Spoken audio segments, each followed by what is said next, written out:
So now we're going to get into the process of progressive desensitization and kind of go through some of the steps. And of course, later on in subsequent modules, we're going to get into this a little deeper and actually show you how this is done in the flesh.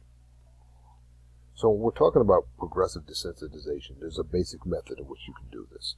And the basic method we use is as follows. So the first thing is you want to find out is what they need to learn to overcome, whether it's learning how to deal with the onrush of an initial attacker or whatever the case may be. But you want to expose them to the danger as early on as possible so that they understand it. The next thing is you want to explain and frame it in context so that they can understand it and where it has meaning to them, because if it doesn't have meaning to them, they're not going to pay attention to it and they're not going to focus on the things you're going to teach them. Then you want to help them to determine if it is dangerous or if it's an imagined danger or what we call irrational fear. And if it's an irrational fear in particular, you want to reframe it so that if it's based on irrationality, they can get rid of it. Next, you want to expose them to the danger so they know it's real and show them what to do to avoid it and why they want to avoid it. Fifth, you want to teach them how to deal with it, defeat it, overcome it, but also manage it in a realistic way given their physical capabilities. So if they don't have a lot of physical ability, you got to find a way to teach them to be able to work around any physical limitations that they may have. Then you want to expose them to the danger again, over and over, only slowly, forcing them to focus on using the techniques you taught them, and then building in bits and pieces at a time or through the process of deconstructing the skill to be able to teach them also how to control and manage the adrenaline rush that raises awareness as they go through the skills. 7, then you want to increase the level of danger within 3 to 5% increments. And we just use 3 to 5%. There's really no way to measure this, but the idea is so that you know that the incremental increase in danger and difficulty is a very small incremental increase in danger, because if you overwhelm them by exposing them to too much, then their brain will just shut down. They're just not going to learn the skill.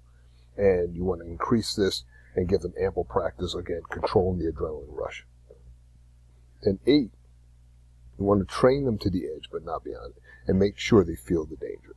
But always have a way to make a choice, because if they don't have a way to understand that they always have a choice, they're just not going to learn to manage their emotions and manage in that state, because that's a big part of it. People feel they don't have a choice, and so as a result, they shut down. And that's where you get to the freeze aspect of fight, flight, / freeze.